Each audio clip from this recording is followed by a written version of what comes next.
Hola, hola, muy buenas tardes. Dios les bendice. Ya estamos nuevamente con ustedes. Estamos muy contentos de que estés siguiendo con nosotros esta serie. Es una serie que ha llevado mucha bendición, ha traído mucha bendición a nuestras vidas. Es una serie que ha nutrido nuestro espíritu, nos ha dado fuerza, nos ha alimentado, nos has dado razones a través de tu palabra, Dios. Gracias por esto que estás haciendo a través de toda esta serie que abrimos para conmemorar, para festejar, para recordarte a ti, Señor. Gracias. Y estamos muy contentos porque desde el domingo pasado hasta este domingo que viene para mañana, hemos estado hablando sobre los últimos momentos de Jesús, los últimos días de Jesús antes de su resurrección, antes de que el Señor vuelve a la vida, antes de que el Señor se corona como Rey. Estamos delante de un evento histórico, algo que cambió la vida de muchos. Y en ese momento vamos a hacer un pequeño bosquejo a través de todo lo que hemos estado hablando. Y nos vamos a tardar el día de hoy un poquito más, pero vale la pena porque hay un tema impresionantemente poderoso, un tema impactante que no solamente te va a dar información acerca de lo que el Señor vivió en sus últimos días, sino que te va a dar herramientas para saber quién eres tú en Cristo Jesús. ¿Quién eres tú en Cristo Jesús? Y vamos a empezar. Vemos cómo Jesús, dentro de sus últimos días, vemos cómo el Señor hace una entrada triunfal, la entrada a Jerusalén. Acto número 1, el segundo acontecimiento, la última cena. Estamos viendo cómo el Señor se reúne con sus discípulos en el huerto del Getsemaní. Sería el tercero, donde Jesús ora. Después viene el prendimiento de Jesús, cuando Él mismo se entrega, y viene la guardia, ¿verdad?, del faraón, del rey, y lo apresa, ¿verdad? Después vienen las negaciones de Pedro, donde Pedro dice: yo no conozco a este hombre. Después viene la condena del Sanedrín, Jesús ante Pilato, y por último, antepenúltimo, hoy tenemos un mensaje que se llama la muerte de Jesús. Vamos a ver qué fue lo que sucedió alrededor de la muerte de Jesús. Pero antes de comenzar, quiero que vayamos juntos a orar antes de comenzar a la lectura de la palabra, para ponernos en las manos del Señor y de su Santo Espíritu. Señor, te damos gracias. Queremos que tu Santo Espíritu, Señor, dirija nuestros días, dirija nuestra tarde, dirija, Señor, nuestra lectura, Padre. Que el entendimiento, Señor, venga sobre nosotros, que la revelación de tu palabra, Señor, caiga, Señor, como agua fresca, Señor, como un rocío nuevo, Señor, a nuestro espíritu, Padre, como la medicina para nuestros huesos. Queremos estar, Señor, en ese lugar, Padre, y contemplar tu hermosura, tu gloria, Señor. Te alabamos en el nombre de Jesús. Te glorificamos en el nombre de Jesús. La gloria, la honra, la alabanza, el poder. Amén, Señor, sobre de ti y para ti, Señor. En el nombre de Jesús. Amén. Pues bueno, quiero que vayas conmigo a la Biblia y que te pongas ahí en Marcos 15. Quiero que tomes tu Biblia y que vayas al capítulo 15 del libro de Marcos, capítulo 15. Y vamos a empezar a leer desde el 33 y nos vamos a ir hasta el 47. Del 33 al 47 del libro de Marcos. Naturalmente, la muerte de Jesús la vas a encontrar en los 4 evangelios. Cada uno va a presentar a Jesús de diferente manera. Cada uno va a referir este acontecimiento o estos hechos de una manera totalmente diferente y va a dar rasgos diferentes. Pero bueno, vamos a bajarle aquí un poquito. Ahí estamos, creo que estamos bien. Si me escuchan, me gustaría que me colocaran: estamos escuchando perfectamente. Así yo voy a más o menos tener un parámetro en cuanto a la audición de lo que estoy hablando. Entonces, vamos a comenzar con esto. Marcos 15, versículos del 33 al 47. ¿Ya están listos? Porque vamos a comenzar. Bien, desde el mediodía hasta las 3 de la tarde, el cielo se puso oscuro. A esa hora Jesús gritó con mucha fuerza: Eloí, Eloí, lama sabachthani. Esto quiere decir: Dios mío, ¿por qué me has abandonado? Algunos de los que estaban allí lo oyeron y dijeron: oigan, está llamando al profeta Elías. Uno de ellos consiguió una esponja, la empapó con vinagre, la ató al extremo de un palo largo y se la acercó a Jesús para que la bebiera. Entonces dijo: vamos a ver si Elías viene a bajarlo de la cruz. Jesús lanzó un fuerte grito y murió. En aquel momento la cortina del templo se partió en 2 pedazos, de arriba hacia abajo. El oficial romano que estaba frente a Jesús lo vio morir y dijo: en verdad, este hombre era el Hijo de Dios. Allí había muchas mujeres que miraban desde lejos. Entre ellas estaba María, María Magdalena, Salomé, María, la madre de José, y Santiago, de Santiago el menor. Ellas habían seguido y ayudado a Jesús en Galilea. Además, estaban allí muchas otras mujeres que lo habían acompañado a Jesús en su viaje a Jerusalén. Ya era viernes por la tarde y los judíos se estaban preparando para las celebraciones especiales del día sábado. Un hombre llamado José, del puerto de Arimatea, no tuvo miedo de pedirle a Pilato el cuerpo de Jesús. José era un miembro muy importante, de la Junta Suprema. Además, él oraba para que el reinado de Dios empezara muy pronto. Pilato se sorprendió mucho al oír que Jesús estaba ahí muerto. Por eso llamó al oficial romano para ver si era cierto y para averiguar qué había sucedido. Cuando el oficial regresó con el informe, Pilato dio permiso para que le entregaran a José el cuerpo de Jesús. José compró entonces una gran sábana una sábana de tela muy fina y cara, bajó a Jesús de la cruz, lo envolvió en la sábana y lo puso en la tumba. Hacía poco tiempo que José ya la había mandado construir en una gran roca. Luego tapó la entrada de la tumba con una piedra muy grande. Mientras tanto, María Magdalena y María, la madre de José, miraban dónde ponían el cuerpo de Jesús. ¡Wow! Amén. ¿Sabes? Estamos delante de un hecho histórico. Estamos delante de un acontecimiento impresionante. Jesús, el Rey de Reyes, el Señor de Señores, aquel que había entrado y que había cruzado la puerta grande, aquel a quien habían recibido días antes con palmas, con alabanza, con gritos de júbilo, hoy estaba en un lugar de esclavitud, estaba en un lugar de prisionero, estaba en un lugar juzgado como un criminal. ¿Sabes? Esto solamente se le pudo ocurrir a esta gente tan mala, a esta gente que lo llevaron a este lugar. Dice la palabra: y lo obligaron a uno que pasaba a que llevase la cruz. ¿Sabes? Se estaban refiriendo a una persona que estaba caminando por ese lugar. Entonces, en cuanto a Simón de Cirene, ¿verdad? No sabemos mucho sobre Simón de Cirene, pero dice la palabra que este hombre ayudó a Jesús a cargar la cruz, a caminar, y fue obligado a caminar con esta cruz, cargando el peso, ¿verdad?, de este madero transversal que obviamente, naturalmente, era muy pesado, muy fuerte, y que representaba el lugar donde iba a ser ejecutado el Señor. Simón no podía negarse a hacerlo, porque la guardia de los romanos tenía la facultad de obligarlo, de someterlo, y de que este hombre cumpliera con aquella indicación que los romanos le estaban pidiendo.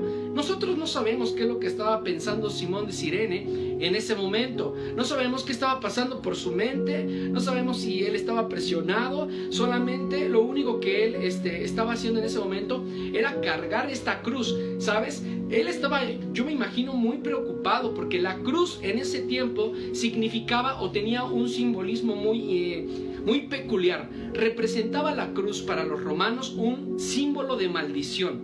La cruz era un símbolo de maldición. Obviamente, Simón de Cirene, al momento de que los romanos le piden que cargara la cruz, era como tocar algo inmundo, era como tocar algo que no estaba bien. Los romanos tenían que tener mucho cuidado en que... A ver, dame un segundito.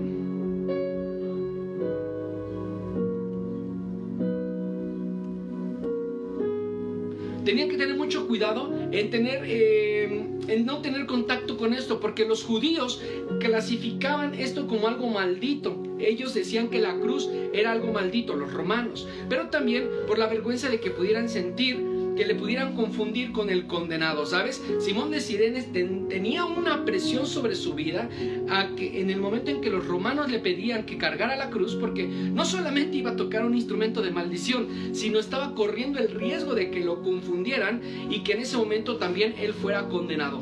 Claro que había presión sobre esta persona. Dice la palabra que lo llevaron, dice, y le llevaron a un lugar llamado Gólgota. ¿Sabes? Este lugar es Gólgota, que significa calavera. Ahora, quiero que tomemos en cuenta lo que dice la palabra en Hebreos 13, del 11 al 12. Dice: porque los cuerpos de aquellos animales cuya sangre y causa del pecado es introducida en el santuario por el sumo sacerdote, son quemados fuera del campamento, por lo cual también Jesús, ¿verdad?, para santificar al pueblo, mediante su propia sangre padeció fuera de la puerta. Quiero que vayamos específicamente a algo en particular. En el libro de Levítico 4, del 13 al 21, dice la palabra que los sacrificios se presentaban fuera del campamento.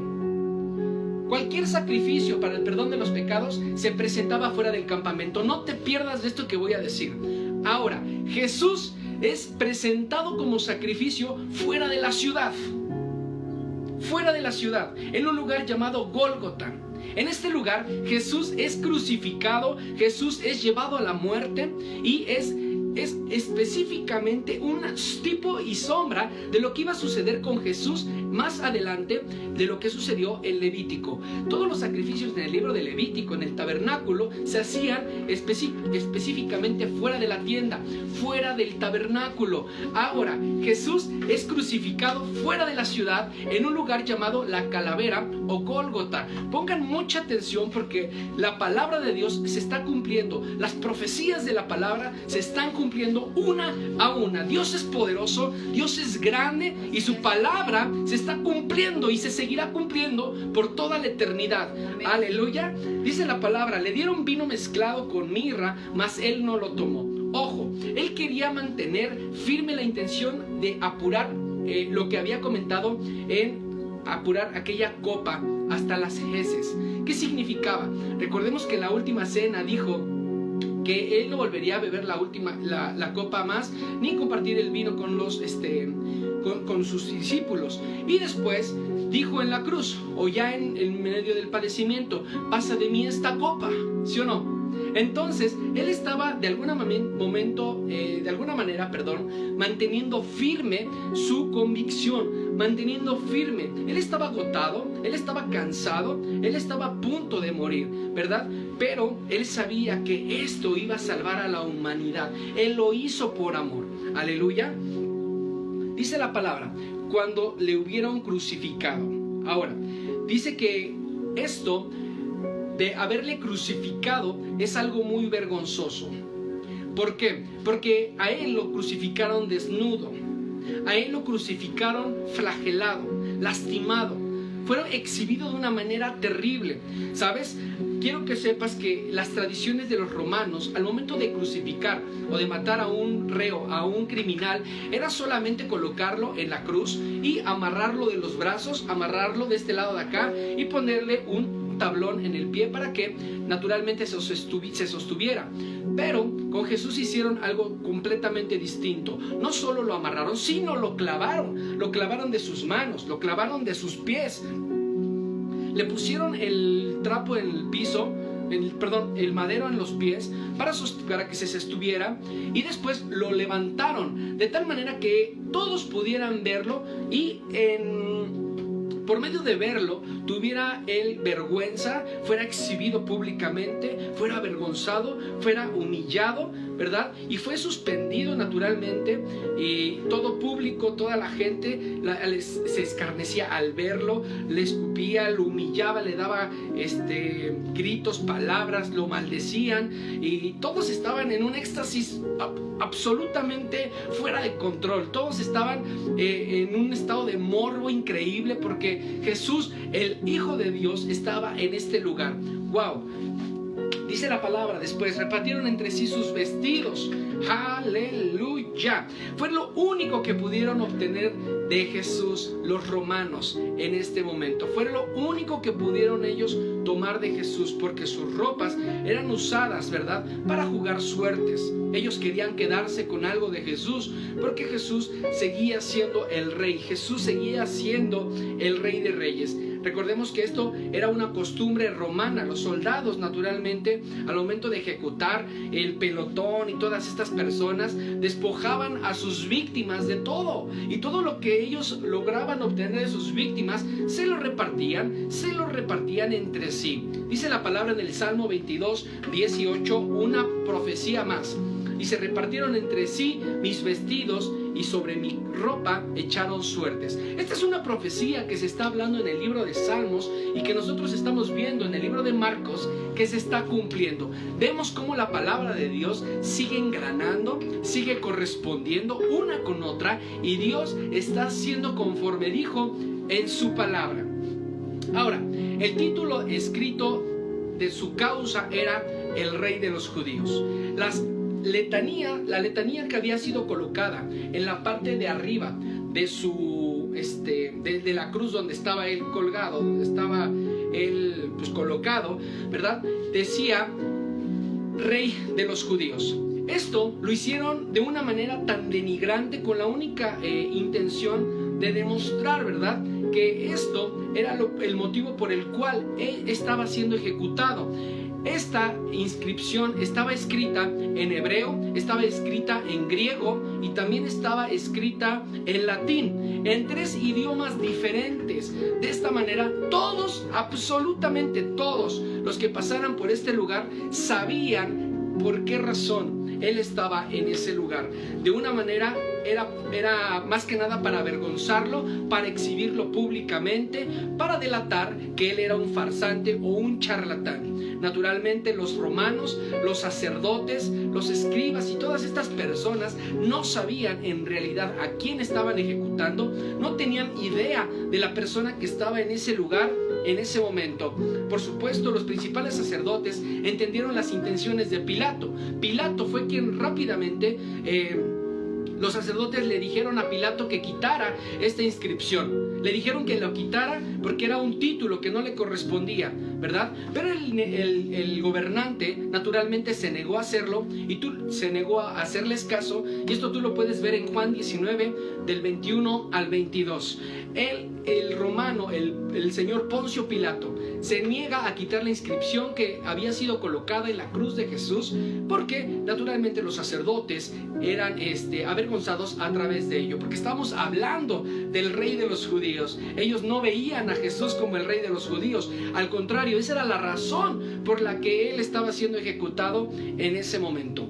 Ahora, crucificaron también con él a 2 ladrones. Esto es un dato importante, es un dato interesante, porque recordemos que durante el ministerio de Jesús se caracterizó por todo su ministerio por estar en contacto permanente, ¿verdad?, con los pecadores y con la gente que era menospreciada, diciendo que era el amigo de los publicanos y de la gente que pecaba. ¿Sabes? Al momento de que lo colocan de un lado con un criminal y del otro lado con otro criminal, están corroborando la relación, la comunión que tenía, según para los sacerdotes, el Hijo de Dios con los pecadores, con los publicanos, con la gente que pecaba.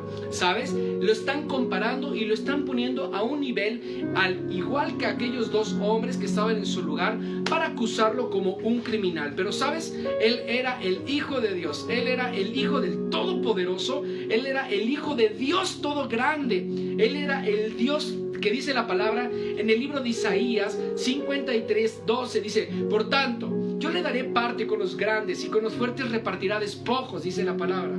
Por tanto, derramará su vida hasta la muerte. Y fue contado con los pecadores, habiendo él llevado el pecado de muchos y orado por los transgresores. ¿Sabes?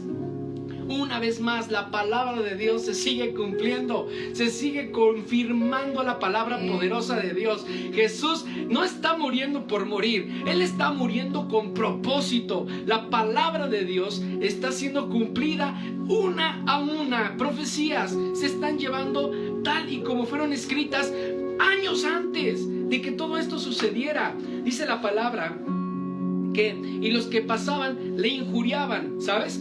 Recordemos que la inscripción que estaba escrita en la cruz de Jesús decía Rey de los Judíos, y estaba escrita en diferentes idiomas. Entonces, naturalmente, todos los que pasaban y leían esta inscripción podían entender la razón por la que Jesús estaba en ese lugar. Entonces, esto les daba autoridad para poder injuriarle, para poder maldecirle, para poder lanzar maldiciones sobre la vida de Jesús. A pesar de estas injusticias, Jesús había sufrido hasta ese momento, ¿verdad? Los judíos todavía no parecían estar satisfechos, así que pasaron por el lugar donde había sido crucificado y no pararon de injuriarle. Marcos distingue tres tipos diferentes de los que pasaban. Había tres tipos de personas diferentes de los que pasaban, y tú los vas a encontrar en el libro de Marcos y los vamos a detallar ahorita.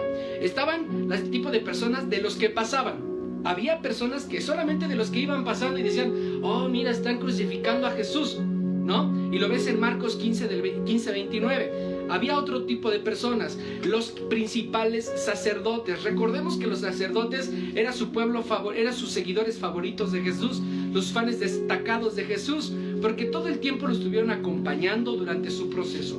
Y número 3, los que estaban crucificados con él. Había tres tipos de personas que estaban rodeando a Jesús y lo estaban maldiciendo de alguna manera. Recordemos que en el libro de Salmos 22, del 7 al 8, dice: todos los que me ven me encarnecen, estiran la boca, menean la cabeza diciendo: se encomendó a Jehová, líbrele él, sálvele, puesto que él se complacía. ¿Sabes? En esta palabra podemos ver y podemos notar que todas las personas que pasaban maldecían, injuraban. Todos estaban de alguna manera burlándose de lo que estaba aconteciendo con el maestro hasta este momento. ¿Sabes? No estamos cruzando cualquier tipo de semana, no estamos recordando cualquier evento. Estamos recordando la obra majestuosa de Jesucristo.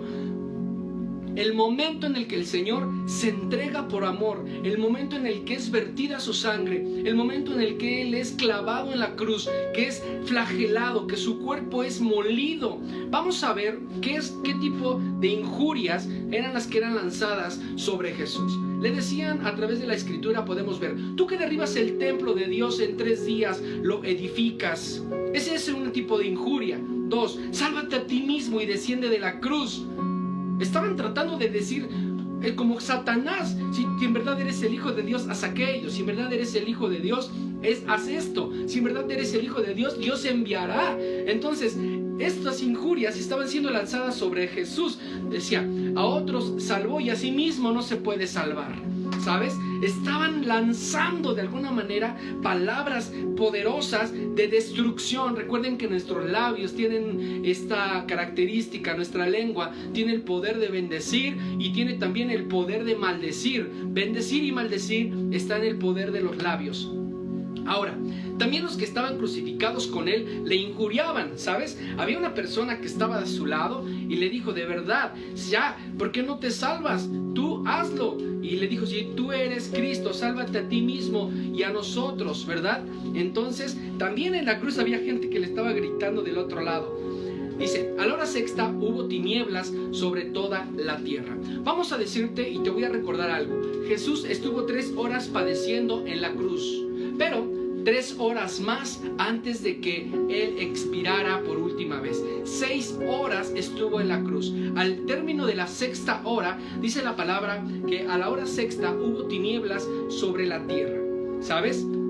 El hecho de que las tinieblas aparecieran expresaban la oscuridad espiritual que envolvía a Jesús naturalmente en la cruz. Es un simbolismo bíblico, ¿verdad? Las tinieblas significan la separación de Dios. Entonces, en el momento que Jesús expira, en el momento que pasa estas 6 horas, dice la palabra que los cielos se volvieron tinieblas. Entonces, las tinieblas naturalmente representan una separación entre Dios, ¿verdad?, y la tierra. Las sombras en este momento. Entonces, esto se está poniendo interesante. Dice el libro de Isaías 59:2, dice: pero vuestras iniquidades han hecho división entre vosotros y vuestro Dios, y vuestros pecados han hecho ocultar de vosotros su rostro para no oír.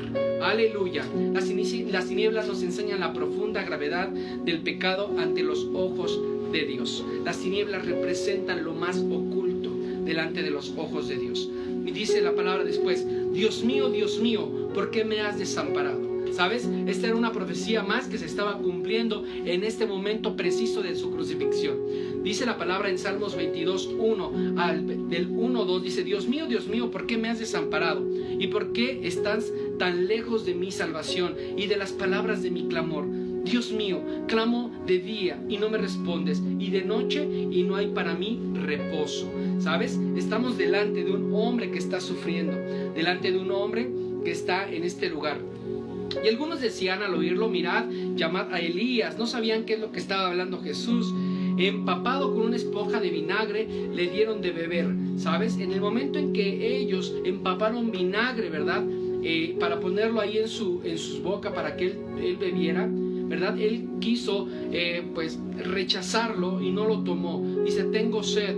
Fue entonces cuando le ofrecieron un vino agriado, muy común entre los pobres, que también se podía considerar vinagre y que tenía como una bebida para calmar la sed, ¿verdad? Nosotros podemos ver que en ese momento, en el Salmo 69 del 20 al 21, dice la palabra: Él escarnió, he quebrantado mi corazón y me he puesto acongojado. Esperaré quien se compadeciese de mí, y no lo hubo, y consoladores, y ninguno hallé. Me pusieron además hiel por comida, y en mi sed me dieron de beber vinagre. Amén. Después dice aquí: mas Jesús, dando una gran voz, expiró.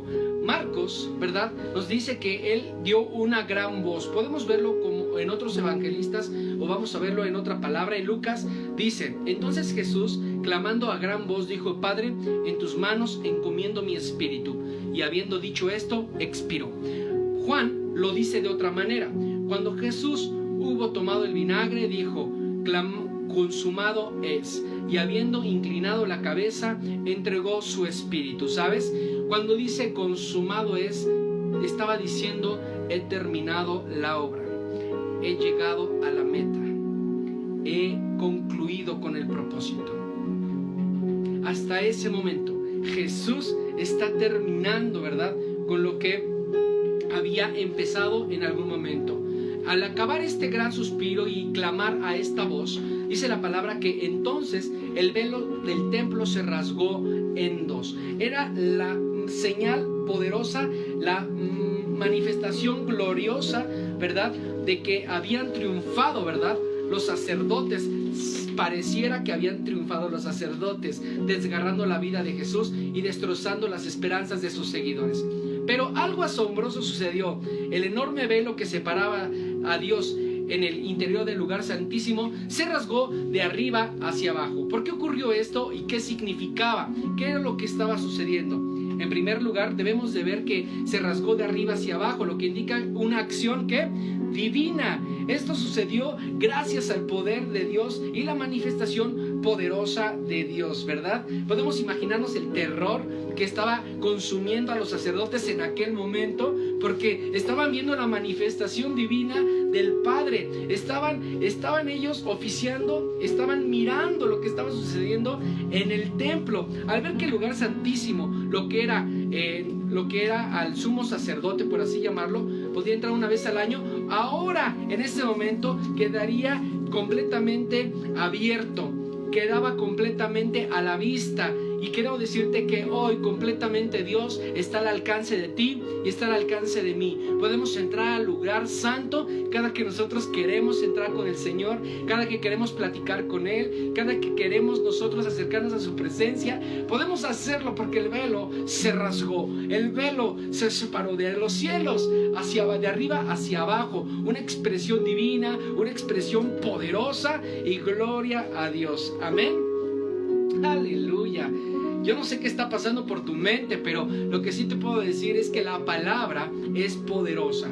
Y vamos a ver cómo en el libro de Apocalipsis menciona algo. Dice: y nos hizo reyes y sacerdotes para Dios su Padre. A Él sea la gloria y el imperio por los siglos de los siglos. Amén. El momento en el que Jesús expira, ¿verdad? El momento en el que Jesús resuelve, ¿verdad?, el conflicto que tenía y que termina la obra y que consuma el propósito, en este momento es coronado, ¿verdad? Pero vamos a ver por qué coronado más adelante. Dice, el centurión dijo, verdaderamente, este era el Hijo de Dios. Había una confirmación, y no solamente del centurión, había algunas mujeres que mirando de lejos lo estaban observando. Aleluya. Había testigos que estaban observando los acontecimientos. Menciona a varias mujeres, pero ¿quiénes eran estas mujeres? Era María Magdalena, a quien el Señor había librado de la posesión demoníaca. No lo olvidemos, en Lucas 8, versículo 2. También María, la madre de Jacob, llamado el menor, y de José, conocidos en la iglesia primitiva. También estaba otra mujer, Salomé, a quien quizás se le puede identificar como la esposa de Zebedeo, y madre de Jacobo y de Juan. Aleluya. Y por último, el rechazo a la cruz de Cristo. Vemos que 1 Corintios 1:23 dice, nosotros predicamos a Jesús crucificado, para los judíos ciertamente tropezadero y para los gentiles una locura. Mucha gente no va a entender por qué nosotros predicamos sobre Jesús. Mucha gente no va a entender por qué es mediante Jesús que nosotros podemos ser libres, por qué mediante Jesús nosotros somos nuevos, somos restaurados, somos poderosos, por qué mediante Jesús nosotros somos nuevas personas, ¿verdad? Pero Cristo revela aquí en este momento se revela la gravedad de nuestros pecados, hiere nuestro orgullo, ¿verdad? Excluye cualquier otro medio de salvación, solo es a través de Jesucristo. Aleluya. Y por último, quiero decirte que si tú ves en el libro de 1 de Timoteo 2, del 5 al 6, porque hay un solo Dios y un solo mediador entre Dios y los hombres, Jesucristo, el hombre, el cual se dio a sí mismo por rescate por todos. Aleluya, aleluya, Señor. Gracias, Padre. Quiero que sepas que había testigos que habían certificado la muerte de Jesús. Había testigos que habían dado crédito de que Jesús verdaderamente había muerto. Y tú lo puedes ver, el centurión romano estaba en la cruz y lo vio morir. Por ejemplo, las mujeres que siguieron a nuestro Señor Jesús desde Galilea hasta Jerusalén y lo vieron morir en la cruz. Esas también son las testigos, y las mujeres son las mejores testigos de todo lo que tú te puedes imaginar. José de Arimatea dice que recogió el cuerpo de Jesús y lo dio en sepultura. ¿Sabes? José de Arimatea era un hombre que cuando vio, ¿verdad?, morir a Jesús, se acercó a Poncio Pilato, exigió el cuerpo de Jesús, y José de Arimatea, ¿verdad?, con la autoridad que él tenía, porque él pertenecía naturalmente a un comité que dentro de sus funciones José de Arimatea tenía autoridad. Entonces Poncio Pilato no se imaginaba, se sorprendió que Jesús ya estaba muerto.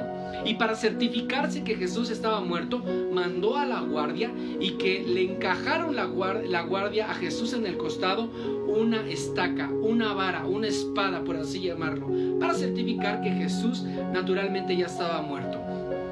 Dice la palabra que José de Arimatea compró una sábana muy cara y muy fina, envolvió a Jesús y lo llevó al lugar donde éste iba a reposar. Entonces nosotros podemos ver cómo Jesús, aún en medio de su muerte, aún en medio de que su espíritu ya estaba en otro lugar, aún había una persona, escucha lo que voy a decir, había una persona que prestó su último servicio al Señor.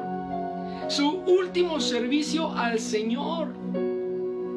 A veces cuánto trabajo nos cuesta prestar un servicio a Dios. Decir, ¿sabes qué? Yo no sé qué está sucediendo, pero voy a servirte por última vez. Yo me imagino lo que pasó por la mente de este hombre. Yo te voy a servir. Y no le sirvió de cualquier manera. Dice la palabra que fue y compró una sábana cara y fina para envolver al maestro, para sepultarlo y darle la gloria que se merecía, para darle el lugar que le correspondía. Y no fue como la tradición romana acostumbraba, que una vez que los cuerpos eran crucificados, dice la tradición romana que eran llevados a un lugar, echados en un canal, y en ese canal los cuerpos eran olvidados. enterrados, como en un canal, como en un foso de cuerpos, por así llamarlo. No, Jesús estaba siendo respaldado por los cielos hasta el último momento.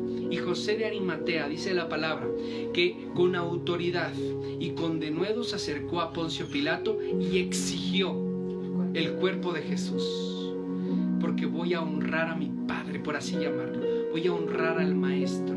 Él no merecía estar en ese lugar, voy a servirle con excelencia. Y José de Arimatea compró una sábana fina, cara, lo envolvió y lo llevó a un lugar que él ya tenía preparado. Dice la palabra que él ya tenía un lugar preparado. ¿Por qué? No lo sé, pero ya estaba preparado el lugar. Y lo llevó ahí e hizo mover una gran roca. Los sacerdotes, dice la palabra, que tuvieron miedo de todo esto que estaba sucediendo.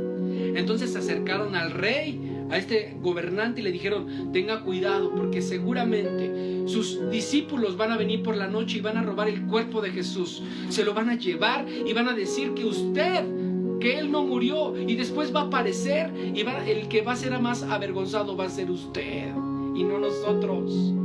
Entonces dice la palabra que el gobernante mandó una guardia a aquella tumba, la sellaron y pusieron guardias alrededor. Dijeron que una guardia completa, hombres con espada, con escudos, hombres protegidos, armados, en este momento cuidando el lugar donde estaba el Maestro, el lugar donde estaba descansando el cuerpo de Jesús. Y digo descansando porque naturalmente Jesús solamente estaba reposando, porque Él iba a volver.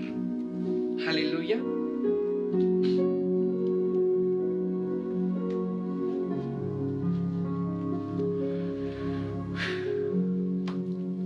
Las mujeres miraban dónde ponían a Jesús. Otra vez las mujeres. Otra vez estas mujeres en primera fila. Estaban observando. No es la que las mujeres se fijen en todo, no es una ofensa, es bíblico, es normal. Las mujeres se fijan en todo. Dice, las mujeres miraban dónde ponían a Jesús. No querían perder el detalle. José de Arimatea y Nicodemo fueron seguidos y observados todo el tiempo por dos mujeres, las dos cámaras de seguridad, María Magdalena y María, madre de José. Ellas dice que mantuvieron, ¿verdad?, se mantuvieron cerca, a distancia del cuerpo de Jesús. No lo perdieron de vista. De acuerdo a las costumbres judías, ellas, ¿verdad?, nunca se iban a mezclar con dos miembros del Sanedrín, pero ellas estaban ahí. ¿Por qué? Solamente Dios sabe. Eran características importantes. No lo quería dejar de pasar de largo. ¿Sabes? El cuerpo de Jesús en este momento estaba reposando en la tumba.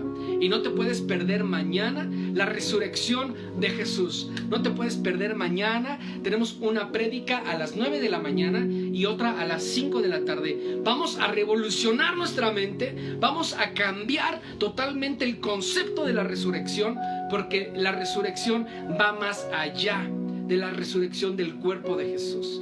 Va más allá de lo que nuestros ojos pueden ver.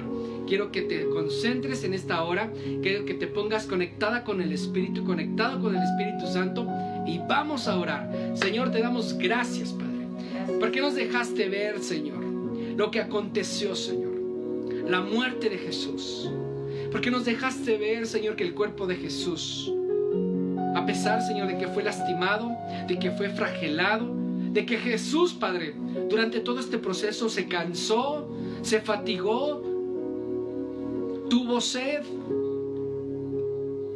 se sintió abandonado, Señor.